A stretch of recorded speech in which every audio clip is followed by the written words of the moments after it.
this time round, as you said, definitely sort of a step up in Beast Coast being able to match what BetBoom want to do when it comes to these skirmishes. And Beast Coast, we saw how well their sort of team fight execution was in that one moment from last game. If they're able to reciprocate that a few times here, BetBoom may struggle. Yeah, and I like that I'm surprised that they actually got it, but they get the Underlord versus CK carry. Like, I was actually surprised because it was looking kind of defined that it was going to be Dahak playing the CK, and they give Whisper the Underlord. This we've seen has been one of the top bans in like the third, fourth phase in the tournament because CK is one of the most picked in these strength cores, etc. because of this annoying Firestorm, this percent pace damage, and also just the pit. This game, the pit is super valuable as well. Yeah, the root. I really thought Underlord was going to get banned out. It looks like an excellent game for it. And yeah, you mentioned skirmishing. I think Beast Coast has an infinitely better skirmishing draft than they did the last time around. And good ways to turn up as well, right? If sort of anyone's going out, pushing out lanes on the map, BetBoom, if they charge in, you got to be ready for Beast Coast to maybe turn up in style with the Fiendscape from the Underlords. Already to start, Gojira is going to get gone on here. Nice. Very nice remnant there, leveled up by Lal as he'll drag back Gojira. He's looking to try and get towards Roshan for a deny, but Lal will be able to take him down and get that first blood. That's how you do it, guys. Like, you see that Aether Remnant? That was a nice shot there. You gotta ward your mid player. Dahak saves it for him, blocks it perfectly. I love it. Even though he's the safe lane. How many safe laners would have taken that kill usually? Exactly, yeah. BetBoom making sure that Lal gets the boost to start things off. And it's going to be all very, very important, especially in this matchup. Void versus Storm could go either way. Lal having that bit of a heads up beginning. Up top. Maybe the difference maker. Top, Snako. Starting as 3. See if Gojira is going to be able to chase him down. They're in with the Avalanche. They'll get the setup. Another blast and a few more punches. Snako should go down. There we have it. Beast Coast. Okay. We saw last game it took them an ever so long time until they could get their first bit of action. This time round, Beast Coast making sure they keep up with BetBoom from the first minute. Yeah, really cool how they do that. They're going to leave the Tiny up top. Now they're going to bring the Pugna bottom to support. Pugna Wraith King, very strong lane. We'll see how Notice is able to do. I haven't gone to see the Spirit Breaker too much since all these nerfs. I think it did get played once this tournament, did lose. But yeah, we'll see what he's going to be able to do with it. Does look like he can be a bit tough. He does have a pretty decent catch, of course, versus Storm, and there was limited disable when they had picked it out, but now with the Root, with the Wraith King Stun and Avalanche, it might be difficult for Notice to get stuff done in the mid game. Yeah, without a doubt, K1 is going to have a much better time than he did last game. We saw how much struggle he had to endure during that laning stage against what BetBoom laned against him. So he's going to be much happier here in the start of this game too. Still an aggressive lane though, this Grim and this Spirit Breaker. They can definitely look to pressure K1. If Stinger walks away at all, they can go straight onto K1. So Stinger, I think he has to stay down here pretty close to the Wraith King at all times. Do you imagine we'll see them sort of try and make a move now that they hit the level 2, or do they kind of need that third level to have the punch to go on a Wraith King? I think BetBoom can make a lot of aggressive moves here. Especially if like a stun gets thrown out, you have a huge window to make any play.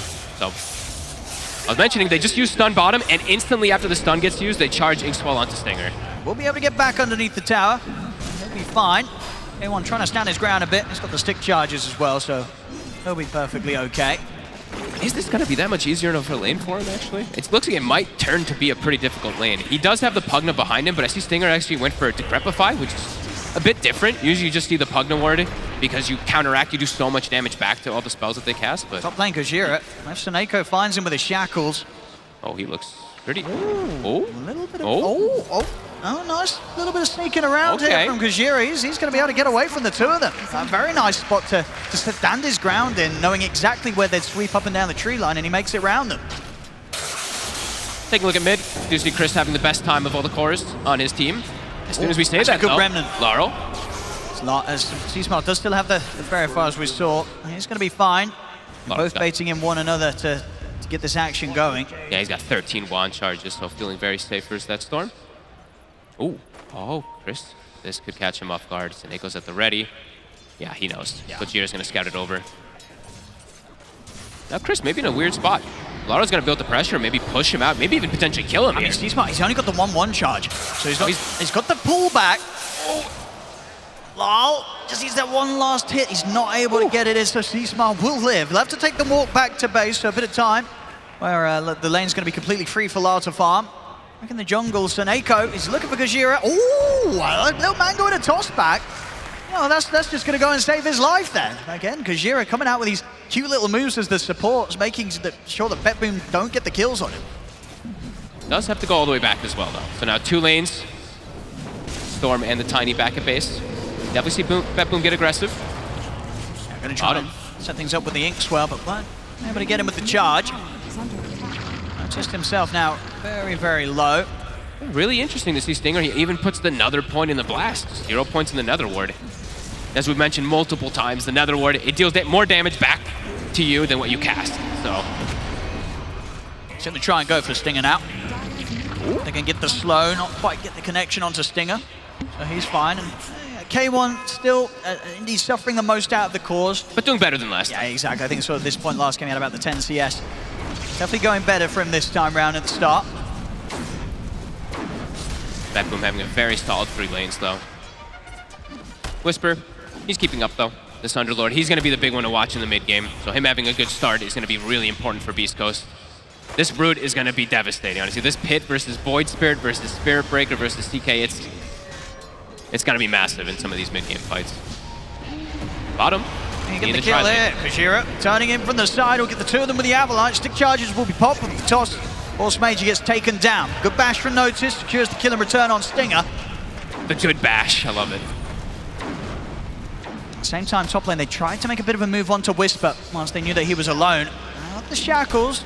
The Hack is going to step back in. If they have enough damage with they've got to be a bit careful. Whisper hit very hard. Oh my goodness. That was a risky one there from BetBoom, but it pays off. They get the kill and they both survive. I was a little worried because the Hawk used the stun while he was actually still shackled, so that was a little bit weird there. He's just trying to get the damage in from it, but almost ends up turns and loses his life. Sineko high fives the tower and suicides. He'll be back to the lane in a moment. I'll look for the quick reset, make sure that he's got that mana to play with when the Underlord turns back up to the top lane around the river. Gojira did look like he wanted to interrupt the attempt from BetBoom to get the runes, but won't be able to stop Lal from grabbing that arcane. One of the best runes you can find early on these spirits. Really active already, though. Gojira, I think he's been World Traveler all 3 lanes in these first 6 minutes. Top again. They're going to try and make another move on Whisper. He's very far up. Look at there. It's going to be back up on its way over, and BetBoom, they know it. They won't continue to commit for the kill on Underlord. Whisper will live. Nice lane ward. I think that was placed just before Sineko did suicide. See over in the mid, Lal.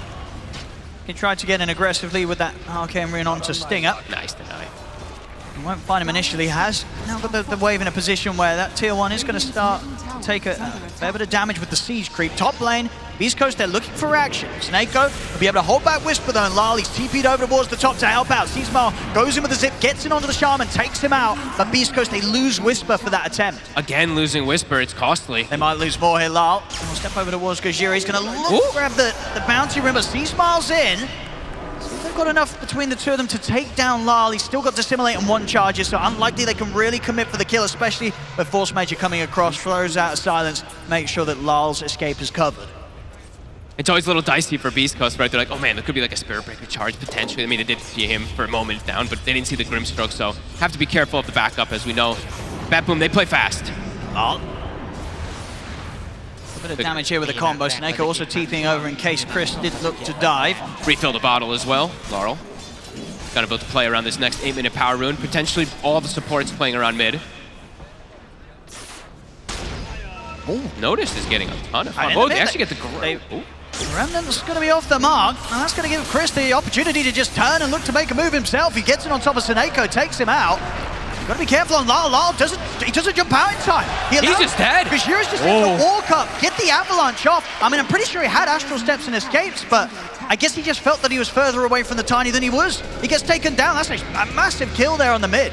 2 back-to-back big mistakes there from Laurel. Yeah. The Aether Remnant probably doesn't get a kill or anything like that, but missing that one and then dying, costly. Force Majeure. It's a good silence. The stun will connect. Can't do enough damage on his own though. Chris, more than fine. Got some mana to play with. Yeah, Lal's got to be careful. He's now really suddenly in a position where he's at the bottom of the core net worths, and I feel like we've seen so many times with Void Spirits, if this hero starts to fall behind at the start, it's very hard to get yourself back in on the game. You've got to stay on top as a mid Void Spirit. Especially from what we've seen this tournament, where we'll probably see Whisper get like, the Underlord build's been a little different. This tournament's been like this Treads Atos like semi-carry, but if they go pipe and they have Pug and Nether Ward, look at Void Spirit, what's he gonna do when they have all this type of magic resistance and negation? It's gonna be problematic. Pugna already versus Void Spirit is gonna cause problems later on. We'll see this again. Lal, indeed, you know, he had the step up all the time, but Gajira just walks up, avalanche on him. I mean, he had full vision as well. There was a ward down, so he saw Gajira coming in from a mile off. Just felt a little too comfortable. Find K1 though, and they did proc that ulti before bottom when we were watching the fight mid. Did see notice he was able to kill the Wraith King the first time, so are able to sneak in and get a big kill. Noticed is really farmed, by the way, also. Phase boots plus the Blitz Knuckles. Kind of a pretty early Shadow Blade up on him. Even start though, 6-5, less than 1k lead for Beast Coast, and looks like we potentially have a tower trade going on. I think they can maybe find Sting up. Let's get him. Should be fine here. Stinger level 6, 3 points in Blast even. I mean, can they TP over and look to defend this? Or do you think they'll just let it go? How's our HP pools? I don't think they're gonna set up for the defense. Nah, it's dead. Storm, no TP. Tiny, no TP. No way they can go. So Stinger just has to hide. He'll catch it afterwards. Low-level supports on the side of BetBoom, though. Level 5 on Force Major, and they are giving Sineko top. Whisper comes down here. Down to see if they can maybe get something out of this one. See C-Smile from the side, looking to zip in. He's going to go for it. Into the Aether Remnant. He should still be able to continue his way over towards the Grim. Force Major taken out. So Beast Coast, they may lose a tower, but they get a kill from this. See over in the mid, Kajira. It's a bit of a quick toss combo onto Notice. K1 will start to step up, but the rest of Beast Coast sat down bottom, so Notice will be fine. And one component now away from the Shadow Blade for the offlane Spirit Breaker. It's going to be an early one. Oh, they're going to smoke again. You see Chris getting very, very active here as the Storm. 2-0-2 so far. He's had a great start. Looks like BetBoom might get aggressive themselves. They see Whisper bottom, and he may be tanky, but not versus these three. Yeah, he's pretty far away from any sort of backup. He looks very dead. Now the question is what Beast Coast can do at the same time. They're in on towards Sineko. Not quite as big of a kill as that the BetBoom find against Whisper. Maybe they can set up for some pressure onto the mid lane, since I was mentioning Stinger's build this game. We usually don't see this on the support Pugnas where they're maxing out the blast, but he does have the 3 points right now. He'll get spotted, so he'll know there's some sort of vision in the area, but yeah. He's aware of where it is the next time with the D ward. K1 with the armlet done, and the fact that his ult's back up. Go back to farming in these sort of greedier positions around the mid. It's much less appealing of a target now for BetBoom to try and commit for. Yeah, he's keeping up. He's only a little bit behind that CK, which is pretty huge. I mean, 0-1-1, and when you look at the Hawk, he has 3 kills, so the fact that the Wraith King's only 700 behind is pretty big. And Stinger will find that D ward, as we mentioned. And now we'll start putting more points into his Nether ward. Smoke time for BetBoom. Lal wanting to make the move with Sineko. They're sort of waiting to see if Chris shows on the top lane for the creeps. Sineko ready to set up. Oh, he showed himself. I think he saw him on the creeps, right? So that little bit of a movement, Chris sees all he needs to see, and he's out of there. Like a split second of vision. He was dead for sure there. Mid tower. Look at Stinger. He's just blasting the tower from the sidelines this time, though. He'll get punished for it. A fair bit of damage done, though. Yep. I think he got like 3, 4, 5 blasts even. And of course, on their side of the river, their tower actually kind of in a similar situation. It's under half HP, but BetBoom comes with their lineup this time round. Much more about going for the kills rather than for the early tower pushes. When are they going to go for the push with Sineko, though? Right now they have the Mass Serpent wards, he TP's mid. Oh yeah, he's got the 6, yeah. They want to turn it into a kill and a tower. So looking for the kill onto Chris Luck. They're going to try for this. Chris is quick with the reaction, quick step to the side, but he still gets caught in the stun from that charge and the Inkswell. We'll see Beast Coast try and get some kills in return. They turn over towards Lal, but the Soulbind from Force Major out onto 2 of them with that silence. Means Lars going to have the space to get out to the side. Stinger tries to go with the light train on Snake, but the charge is there. They'll look to burst through the two of them. They take down K1 the once. He's back for round 2, Lal. Still much mana to play with. A great step across into the 3-man Inkswell setup there. Force Major has to be careful as he looks to step away to Hack. Staying on top of Whisper. Another charge from Noticed over towards K1. Lal on the retreat. He'll get out of there. He's even thinking about maybe jumping back over if Gajira gets too close to the tower. Whew, as Gajira can get in range for an avalanche. He could try for this. It's going to be a big zip from Chris. He plays his chance to try and close on Lal. He's going to be able to do it. He actually gets him. Commits his entire mana pool there to hunt for Lal, and it's a roaring success there. Gets him with the setup, and that's all they needed to finish Lal off. I think that's actually exactly what turns the tides of the change. I think maybe it was like still slightly BetBoom favored out of all of it, but now they get a DD rune, and they're going to get the pressure afterwards. A big jump there from Chris. Yeah, of course, very hard to avoid this sort of initiation. Yep. I don't think they expected the Shadow Blade this early. I think that really did catch him off guard, the speed that he was able to connect. He knows he made that misplay. Instead of zipping through the Spirit Breaker, he did zip away from him. Initial charge, it was rather hard for BetBoom to really get their next kill right. It was very close. Second life. Like, everybody almost died. Like, Dahak was also man-fighting versus Whisper, down to like 10%. It was very close to it being maybe a disaster for them. BetBoom's going to keep it going. Yeah. Back out with the smoke. They've got their eyes on Gajiro. Turn with the avalanche. That's going to be the charge. Inkswell put to a stop, so he'll be able to get himself back under the tower. And this 5-man move from BetBoom won't get anything towards the bottom. Still a couple of them smoked up. They could try and look towards the mid. Noticed. He'll just look to deal with the creeps. Try and keep this tower alive as long as they can. Their lineup is all about that fast-paced aggression this time around on BetBoom. They do not want to slow down, let the Wraith King just sit back and farm. With this Grim, with the Spirit Breaker, I'd imagine they're kind of paired together for the rest of the game. And if we have hit 15 minutes... That's Taneko, he's just going to slam it down here on the mid lane. Get this tier 1 taken out. Gets denied, though. That's Stinger.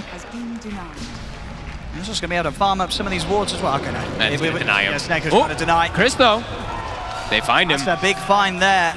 Maybe feeling a little too safe underneath the Observer ward they had deep in the jungle of BetBoom. It is a very killer combo. Like we said, they're going to be paired together the entirety of the rest of this game. They're going to try and go for more now, BetBoom. They've taken out the Storm. They'll see if they can find a chance to set up for another. They certainly can. Stinger taken down in a couple of hits here from Dahak. The Grimstroke Shard online is going to make it very easy for the Spirit Breaker to just commit into the fights most of the time. They do have a blink on. They actually have a blink on Gojira somehow. He's been farming very well, but should be dead here. Will die.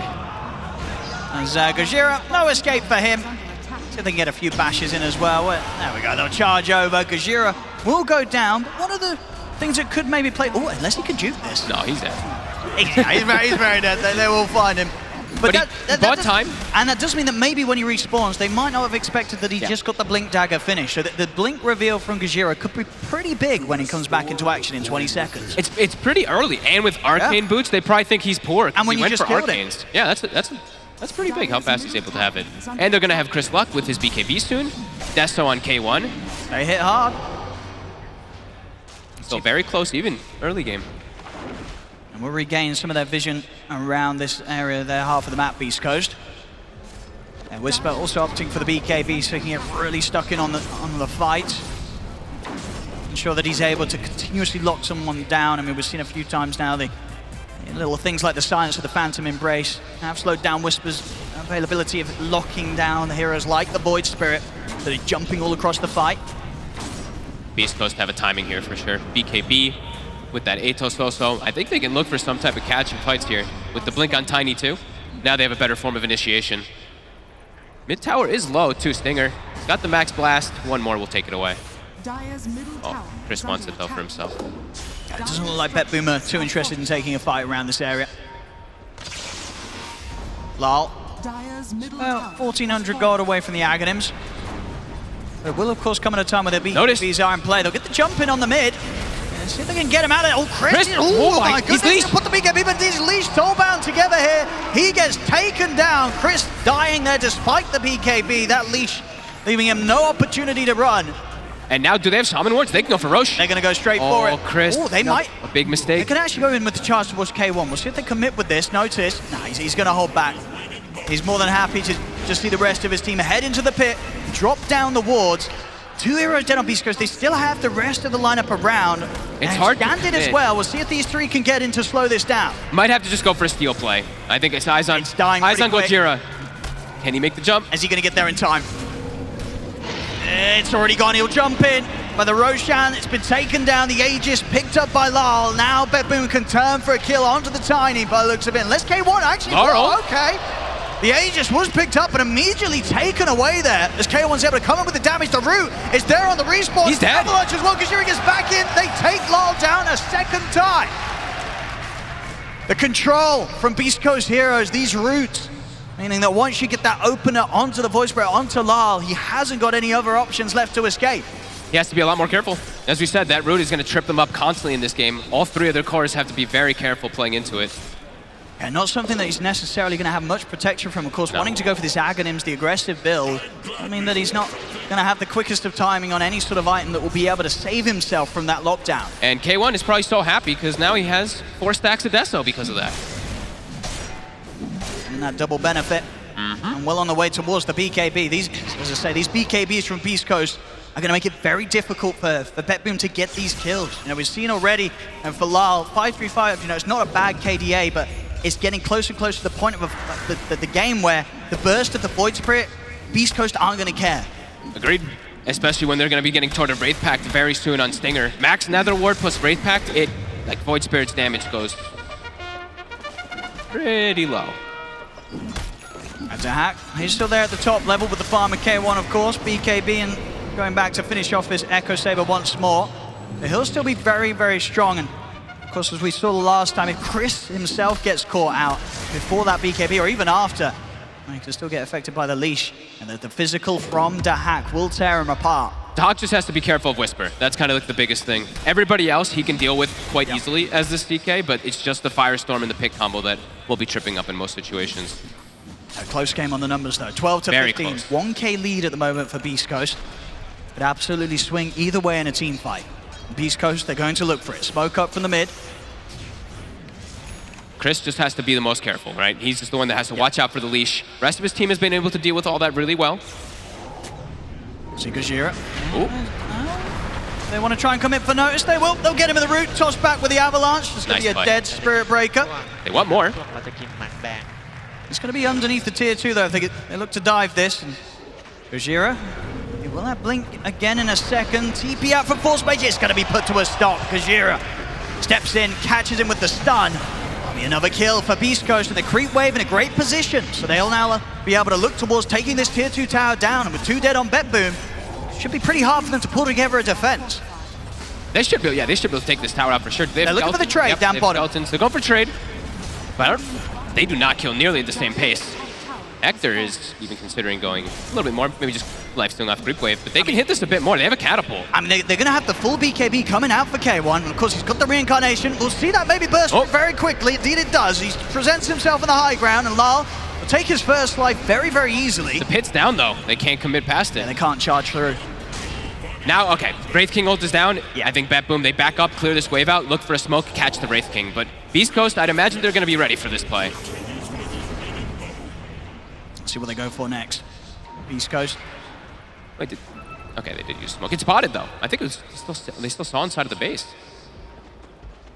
So Beast Coast should be very aware that the smoke comes out. So Hector, I feel like he just has to play in a very defensive position right now, have Whisper in a position to just body for him, because Whisper, he shouldn't die. He should be able to get his BKB off in most of the situations.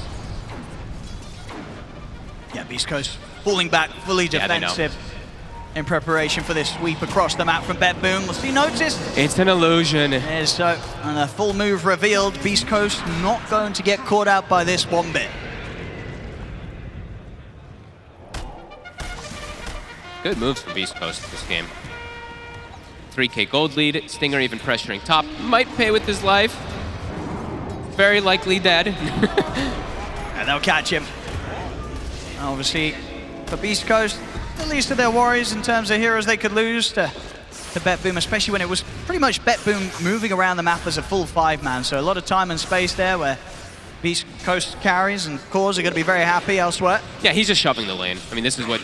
He's kind of playing the 4 position a little bit more now as this Pugno, since the Tiny has gotten his Blink Dagger, so he can do these type of plays and doesn't get too much for BetBoom as Wraith King's ult back up in 20 seconds. K1 will be a lot safer now. Yeah, they definitely could look to go again then. Making good progress towards that Blink Dagger, making sure he as well has chances to get in. And whatever his teammates find the jump upon, whether Gajira or Chris gets that initiation, he'll be there to back up. And here we go, smoke time. As soon as the reincarnation's ready to go back up, they want to get K1 involved in the action. They know how strong he is right now as the Wraith King. Senego looks like he might just drop towards top as well too, force a move up toward him. So see where Beast Coast looks to punish. They can catch Dahak. The toss play. We're going to be able to toss back indeed the Grim over towards Dahak, so that's Force Major gone. Dahak popping the BKB. He's going to opt for the TP out. He doesn't want to try and take this fight. He'll escape this. Top tower will go down. No deny this time around. Yeah, BetBoom Beast Coast trying to do their best to find these objectives around Beast Coast's willingness to hunt for action. And notice, I mean, yeah, finish the BKB. He needs it. Yeah, he can't go through the root. Until he has that, he cannot really charge through root almost ever in any of these fights. So it's going to be really difficult for him to fight. Laurel, same thing. BKB's queued up. They've got to get him on these cores. Yeah, he's getting close. Does mean the Beast Coast, they'll have the space to take down some tier 2s. The bottom tower taken out. BetBoom, no interest of turning up until those BKBs are done. Okay, so Gojira is actually the one holding onto the Philosopher's Stone. I thought he'd pass it over to the Pugna, but Stinger, he already has his Wraith Pack done, so maybe that's all he wants. Still think like... I mean, 4 Staff's going to be super valuable for either of these supports, and to point out on the other side, BetBoom, they also have a Philosopher's Stone. Always have to point this out for some of these 4 positions to continue scaling as Whisper should be fine. Yeah, not much that Notice can do on his own up here. He will reveal himself. Should be fine, though, at the edge of the range that Whisper would have potentially had with an Atos. And again, BetBoom. I've seen them do this so many times in these last few weeks, buying the gem. Even though they're not in any advantage, they still just pick it up, just really wanted to get that vision lead somehow. I like it. I've been seeing this more and more. Noticed. It's going to be found by K1, but charges at the ready. They'll head straight back over to the safety half now. Oh, Chris is going to got him! Oh, okay! All right, he's used a lot of his mana, so he doesn't have much left to finish off the kill.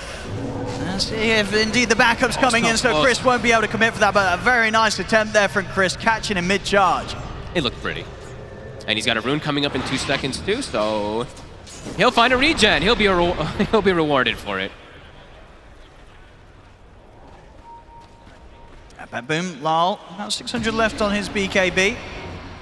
We'll see it again here. Chris, a master of the angles that he needs to hit there.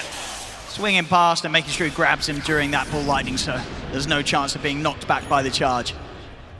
Find out Roche in about 10 seconds. And a full Lincoln's now on Chris, and he has the regen rune as we mentioned before. So they should be able to have a presence on the map when that Roche does respawn shortly. Let's see the timer. It's a long one.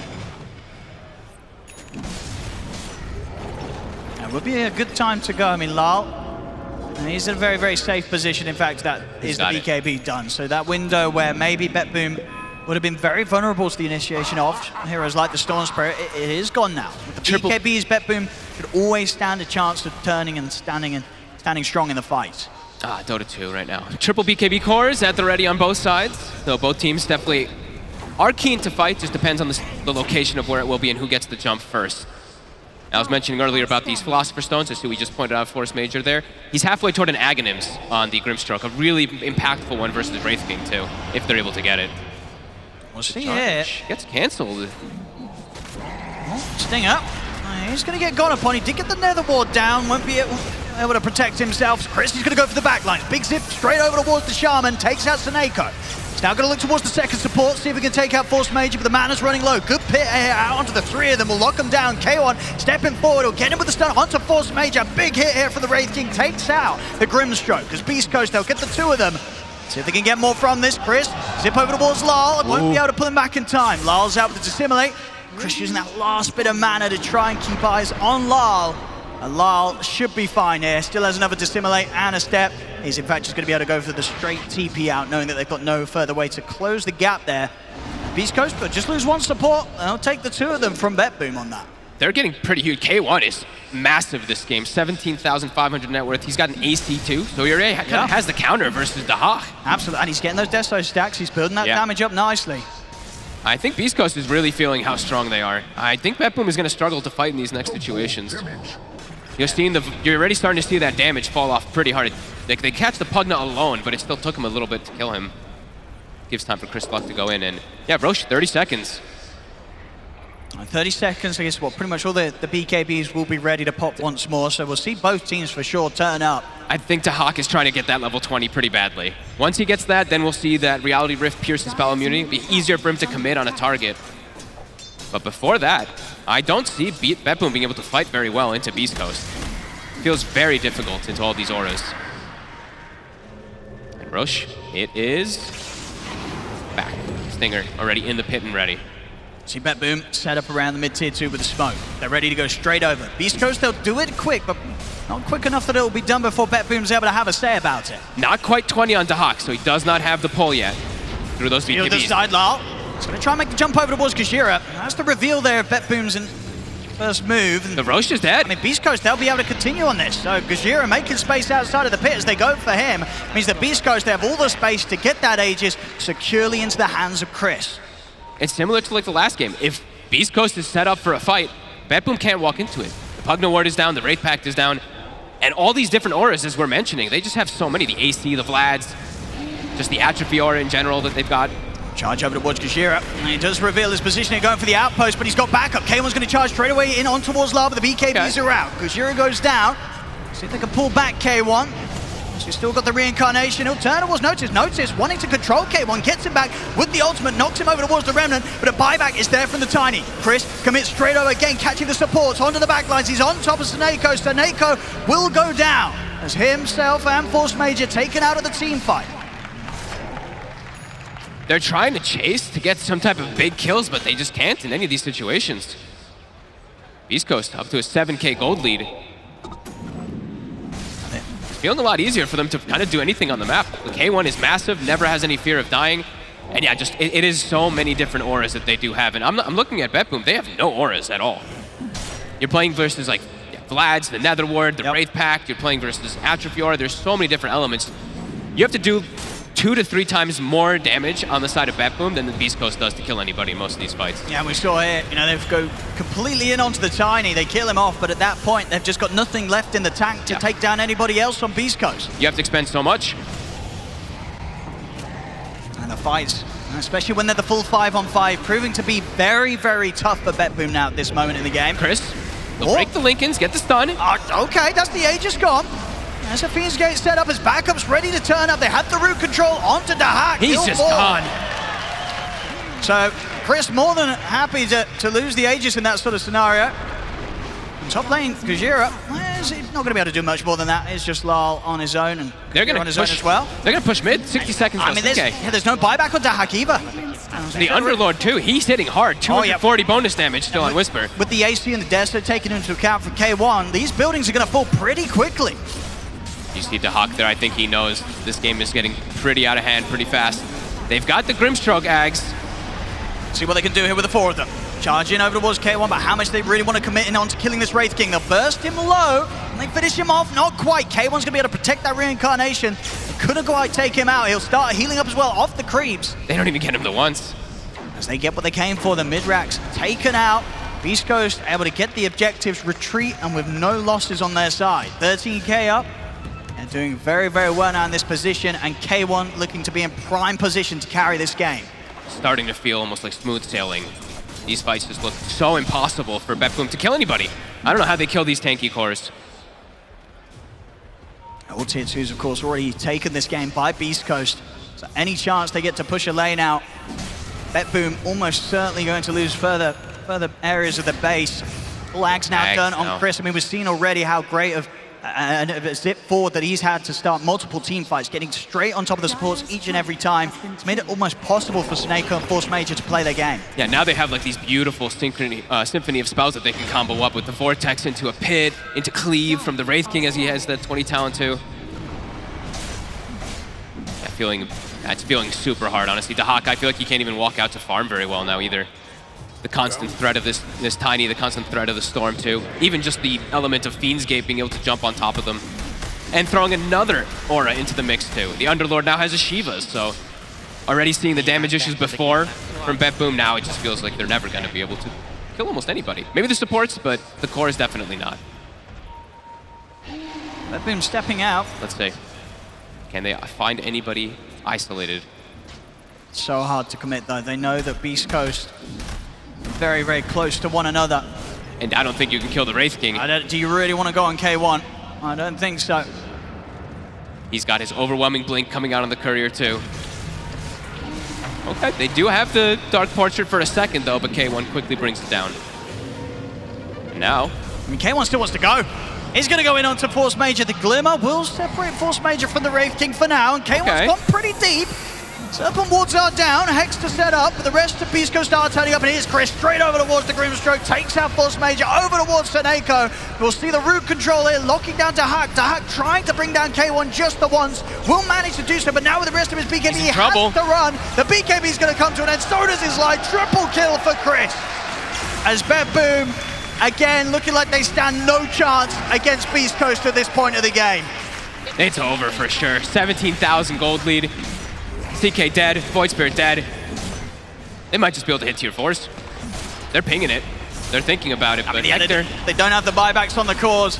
Very little that BetBoom can do. They might try and stall it out to see if they can get one more fight up in a minute. But Beast Coast, I don't think they're going to give them the chance to. Gajira already in onto Notice. Ready to look for the jump onto the Spirit Breaker. He's teasing with them, trying to keep their focus away from the buildings, but they'll kill him very easily. A toss back towards K1, he gets taken down. See a buyback come out here from Notice. Still 40 seconds they need to buy until they'll have the full team back up. BetBoom, Beast Coast cleaning up another set of barracks. The Mega Creeps are out.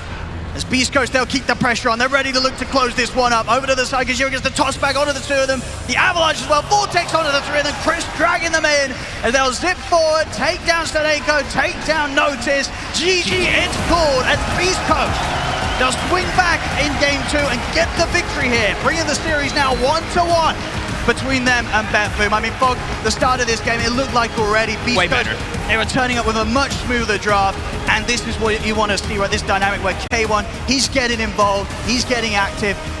He had a great game. He's pretty much at the top the whole time here as the Wraith King.